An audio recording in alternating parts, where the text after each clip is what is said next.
Get ready. Start. Sir, the Essential Commodities Act was passed 5 years ago, and when the minister yesterday came with an amending bill, we expected that he would give us a brief report on the working of this measure for the last few years. But unfortunately, we are kept in the dark in regard to the exact working of the act and the nature of the difficulties the minister is facing. Sir, as far as I know, many of the provisions of this enactment have been observed more in violation by his agents at the state level. The food minister may be very earnest, may be very able, and may be very anxious to see that the various provisions of the Act are implemented in the most effective manner at the state level, but unfortunately, his agents at the state level are not equally enthusiastic or equally anxious to observe the provisions of this enactment. The most important objectives of this enactment are to control the supply and distribution of commodities and to maintain a stable price level. In regard to both these aspects, I am afraid that the government has failed to realize the objectives in view some time past when there was scarcity of food grains. Attempts were made to make procurement from certain wholesale merchants and from rice mills.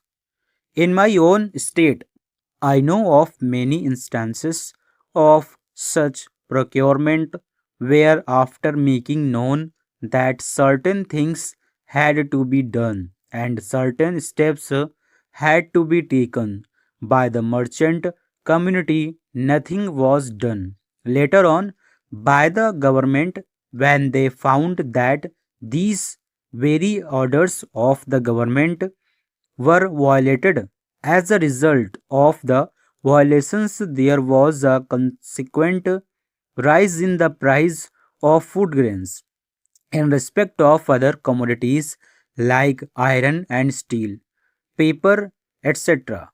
We see a lot of speculative activities, but the provisions of the Act have not been brought to bear on them. Perhaps no case of prosecution was launched against those people who contravened the various provisions of the Act. We are interested to know in how many cases the government have taken steps to prosecute individuals who have violated the various sections of the Act. The minister said that the powers under the Act were not adequate. We sympathize with the food minister, but I want to know what action has been taken in this regard by the various state governments. In regard to the amending provision, I want to know from the minister what would be his difficulty even if minor offences are taken to courts of law. For instance, the Motor Vehicles Act deals with various offences, both major and minor, and various minor offences under the Act are taken to courts and people are prosecuted. What is the difficulty in taking these cases of a minor nature to courts of law? There, the people will have some safety that they will get a hearing, and if the offenses are really offenses, then they would be prosecuted. Otherwise, they will be acquitted. Here, the minister says that there should be a security deposit if there is a violation of a particular provision of the enactment. Then the executive authority will have the power either to confiscate a part of the amount or the whole of the amount. We are clothing the executive authority with more powers. I do not grudge giving powers to the executive authority, provided they are used properly and effectively and in a most fair manner. But unfortunately, there have been discriminations apart from the ineffectiveness of the various provisions. Wherever these provisions were used, there had been discriminatory use of these provisions against a few or in favor of a few.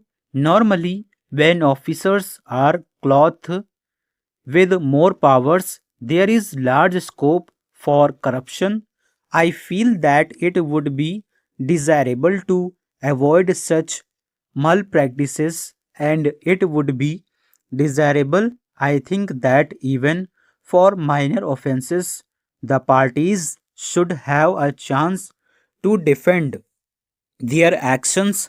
I do not think that this problem of dealing with minor offenses will become complex or complicated in any way if we take them to courts of law. I want a reply from the minister in what way he is suffering from a handicap in dealing with minor offenses or offenses of a technical nature.